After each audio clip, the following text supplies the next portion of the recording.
یہ سورۃ النمل میں بڑی ڈیٹیل کے ساتھ اللہ تعالیٰ نے حضرت سلیمان علیہ السلام کی زندگی کے چند واقعات کو ذکر کیا ہے 30 آیات کے اندر.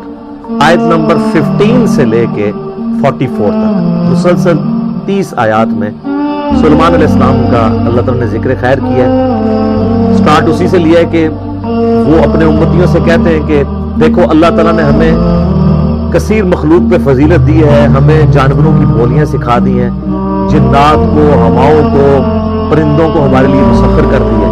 اللہ تعالیٰ نے ساری قدرت دی ہوئی تھی.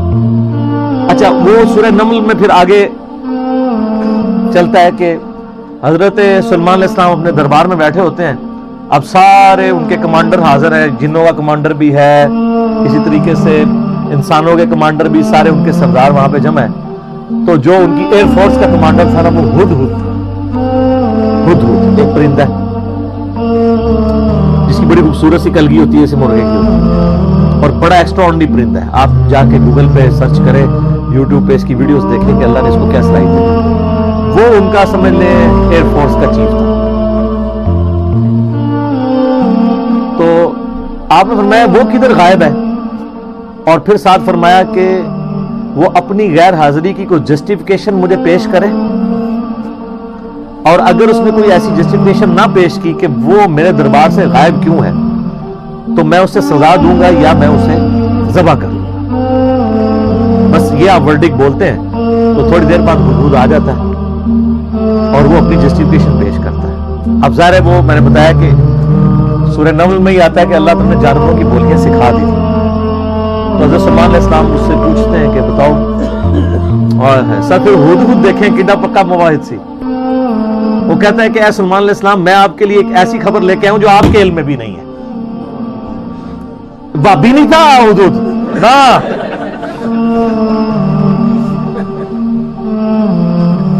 اچھا, سلیمان علیہ السلام نے کہا کیا خبر لے کے آیا ہوں؟ ان کا میں ایک ایسی قوم کے پاس سے آیا ہوں کہ جن کی حکمران ایک ملکہ ہے, عورت, اور اس کا بہت بڑا ایک عرش یعنی اس کا تخت ہے جس پہ وہ بیٹھتی ہے. اب وہ آپ کو نا ویسے کھنڈرات بھی اس کے مل چکے ہیں, ایک پکچر ہمیں ملی, انشاءاللہ ہم اس میں اٹیچ بھی کریں گے. آلموسٹ سمجھ لیں وہ کوئی آج کے دور کے اعتبار سے آپ دیکھ لیں کوئی 50 فٹ چوڑا اور لمبائی میں تقریباً 100 فٹ اور اونچائی میں بھی تقریباً 50 فٹ کے برابر, مختلف اقوال ملتے ہیں. یعنی اچھا خاصا بڑا اس کا تخت تھا جس پہ اس کے سارے وہ سردار ارد گرد بیٹھتے تھے, اور وہ پتھر کا بنا ہوا بڑا سا. میں نے ایک عورت دیکھی ہے, تو وہ آپ کے علم میں نہیں ہے کہ وہ حکومت کر رہی ہے ان پہ, اور بڑا اس کا ایک تخت ہے, اس کے کئی سردار ہیں, اور شیطان نے ان کے برے اعمال ان کی نظر میں سنوار دیے ہیں. وہ اللہ کو چھوڑ کے سورج کی پوجا کرتے ہیں. سر ایک ہدہد کو بھی ٹینشن ہے شرک کی. آپ ذرا یہ دیکھیں, اسی لیے اللہ تعالیٰ نے فرمایا نا کہ قریب ہے کہ آسمان پھٹ پڑے اور زمین شک ہو جائے اور پہاڑ ریزہ ریزہ ہو جائے.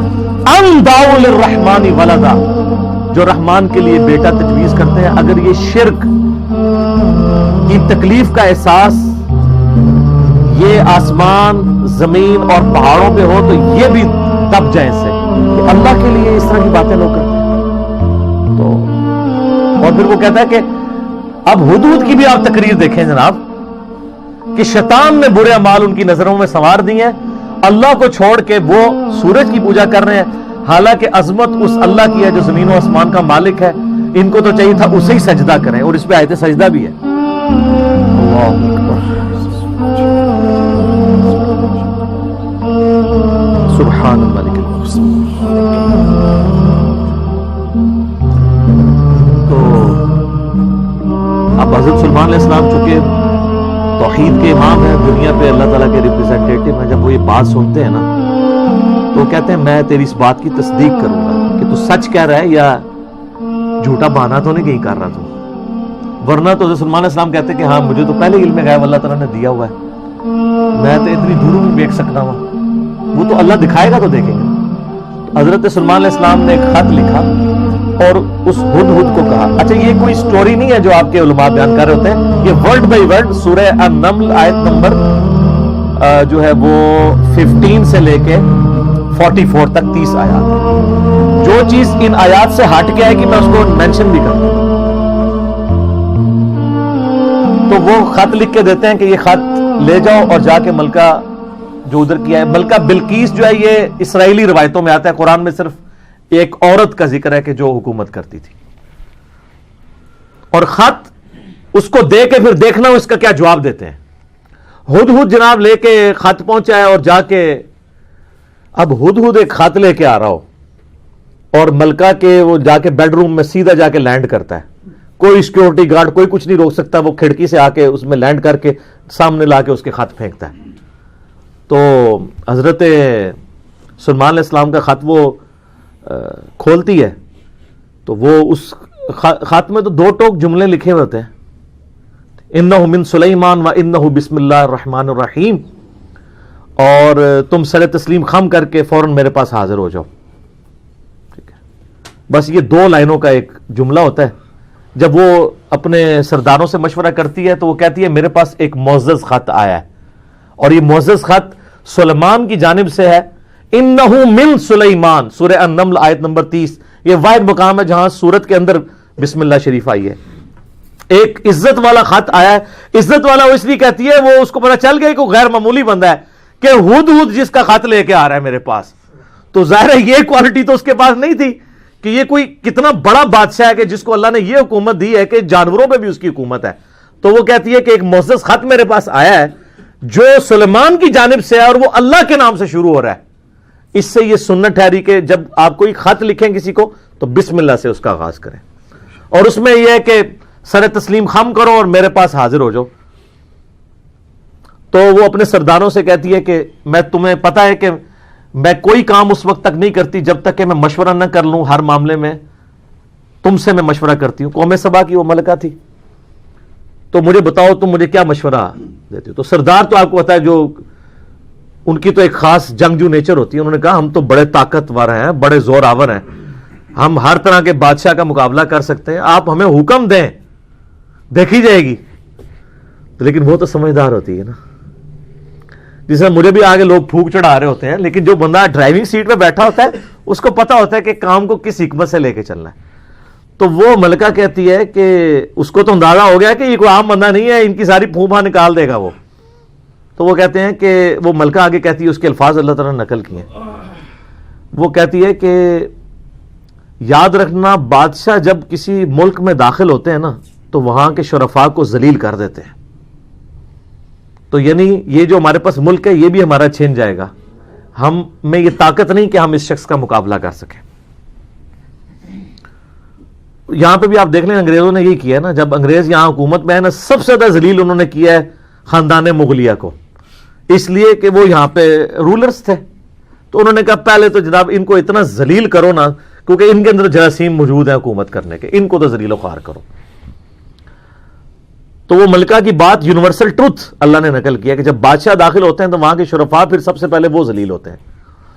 تو وہ کہتی ہے کہ اس میں جلدی نہیں ہمیں کرنی چاہیے, میں سلیمان کو نا کچھ گفٹ بھیجتی ہوں اور میں دیکھتی ہوں کہ اس کے رسپانس میں وہ کیا کرتا ہے, تو پتہ چل جائے گا کہ وہ واقعی ایک دنیا دار بادشاہ ہے یا اللہ کا ریپریزنٹیٹو ہے. یہ اس نے چیک پوائنٹ رکھا کہ اگر دنیاوی بادشاہ ہوا تو دنیاوی بادشاہ پرانے زمانوں میں دوسرے ملکوں پہ کیوں حملہ کرتے تھے, تاکہ ان سے ان کی دولت ہتھیائیں. تو اگر ہم جزیہ دینے پہ آمادہ ہو جائیں اور سالانہ ہم ایک رقم مقرر کر لیں گے اتنا آپ کو ٹیکس یا جزیہ دیا کریں گے تو وہ ٹل جائے گا. تو وہ بڑے زیادہ تحائف دے کے نا ایلچی روانہ کرتی ہے سلیمان علیہ السلام کے پاس. ٹھیک ہے, اور وہاں پہ سلیمان علیہ السلام کے پاس جب وہ ایلچی پہنچتے ہیں تو سلیمان علیہ السلام تو اسٹریٹ فارورڈ ان کو جواب دیتے ہیں کہ مجھے جو کچھ اللہ نے دیا ہے تمہاری یہ دنیا کی حقیر دولت اس کے مقابلے میں کچھ نہیں ہے, مجھے تو اللہ نے کیا حکومت دی ہوئی ہے. ٹھیک ہے, تو بلکہ سورہ نمل میں اللہ تعالیٰ نے ان کی دعا بھی نقل کی ہے. سلیمان علیہ السلام کہتے ہیں اللہ مجھے ایسی حکومت دینا جو میرے بعد پھر کسی کو نہ ملے. اور انسانی تاریخ میں سلیمان علیہ السلام سے بڑا بادشاہ نہ ان سے پہلے کو گزرا ہے نہ بعد میں جس کو اس لیول کی اللہ تعالیٰ نے حکومت دی ہو.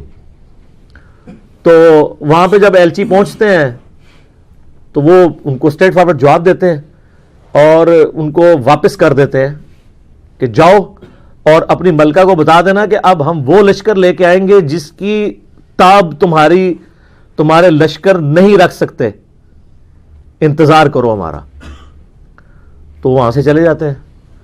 وہ تو چلے جاتے ہیں اور سلمان علیہ السلام کو پتا ہوتا ہے کہ وہ مطیع ہو کے ہی آئے گی، کیونکہ وہ سمجھ گئے ہوتے ہیں کہ اس نے یہ جو ڈیسیژن کیا ہے وہ کیوں کیا ہے.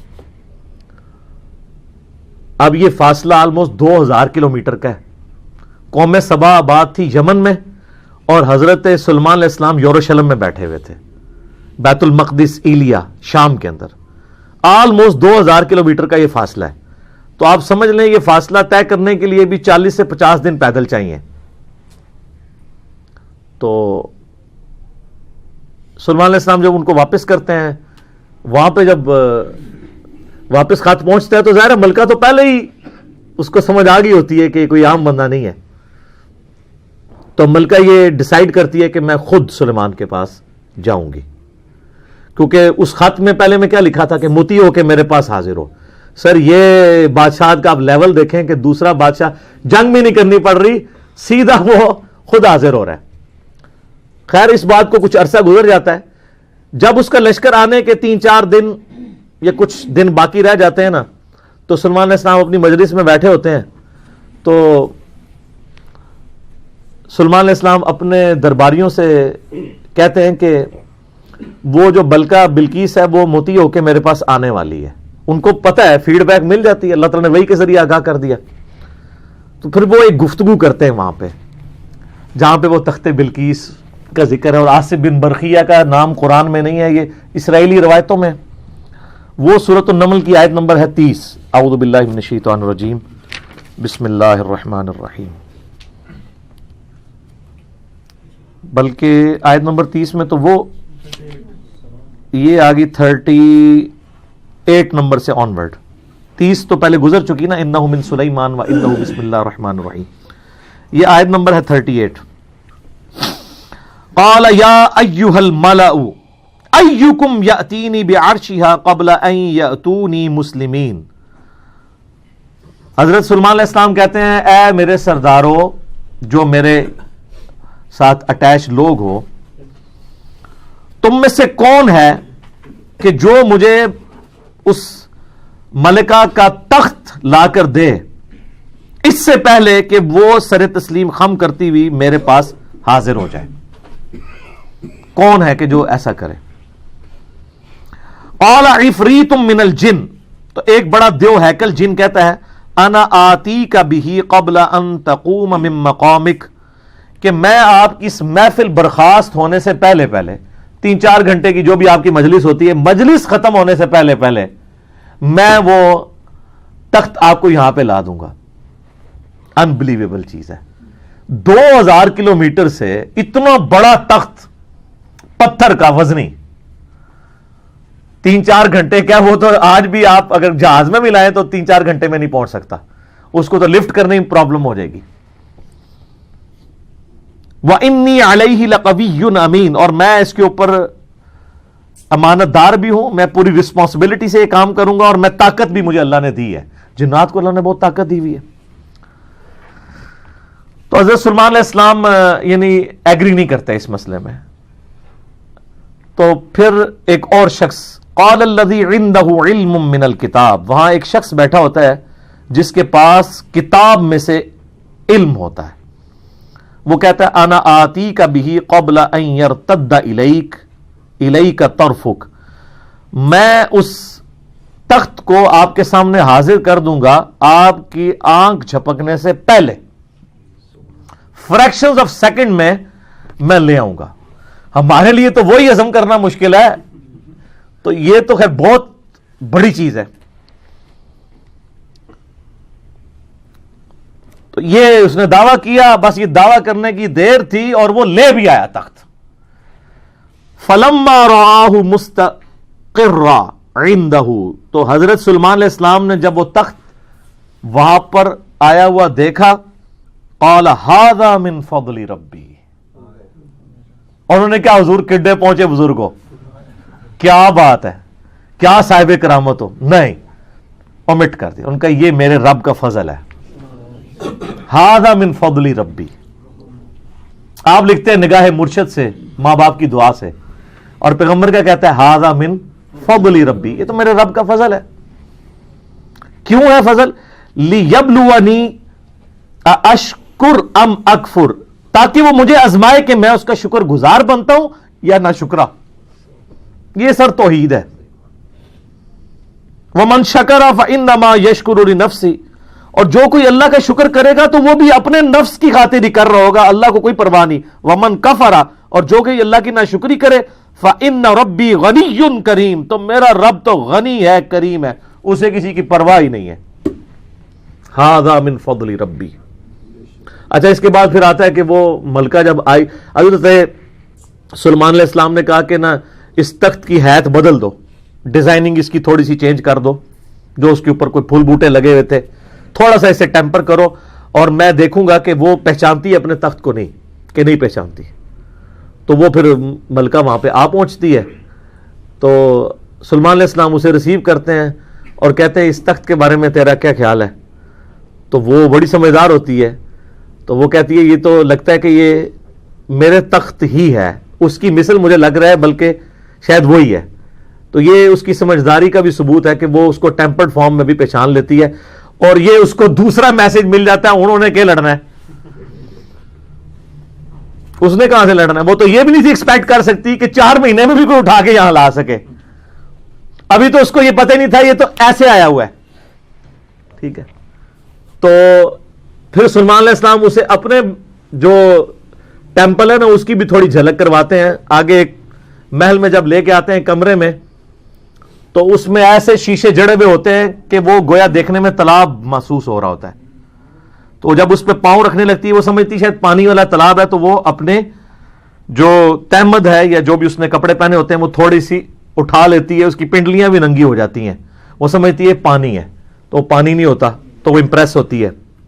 اور پھر وہ وہاں پہ کہتی ہے کہ میں سلیمان کے ساتھ اپنے رب کے سامنے سر تسلیم خم کرتی ہوں، جو میں شرک کرتی رہی میں اللہ کی طرف رجوع لاتی ہوں، اور وہ اسلام قبول کرتی ہے. باقی اسرائیلی روایتوں میں پھر ملتا ہے کہ سلیمان علیہ السلام کا نکاح اس کے ساتھ ہوتا ہے. قرآن نے اس چیز کو ایڈریس نہیں کیا، قرآن تو بس کنکلوڈ اس پہ کرتا ہے کہ وہ مسلمان ہو جاتی ہے. نہ وہ بریلوی ہوتی ہے، نہ دیوبندی ہوتی ہے، نہ اہل حدیث ہوتی ہے، نہ شیعہ ہوتی ہے، بلکہ مسلمان ہو جاتی ہے. اور آپ یہ الفاظ دیکھیں جناب، مسلمان مسلمان ہی ہے ہر طرف. ہاں، قالت رب انی ظلمت نفسی، وہ کہتی ہے میرے رب میں اپنی جان پہ ظلم کرتی رہی اس سے پہلے. واسلمت مع سلیمان للہ رب العالمین، اور میں سلیمان کے ساتھ سر تسلیم خم کرتی ہوں اس رب کے سامنے، اللہ کے سامنے جو سارے جہانوں کا پالنے والا ہے.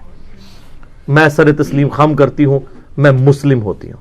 تو وہ اپنا آپ اپنے رب کے حضور سر تسلیم خم کر دیتی ہے.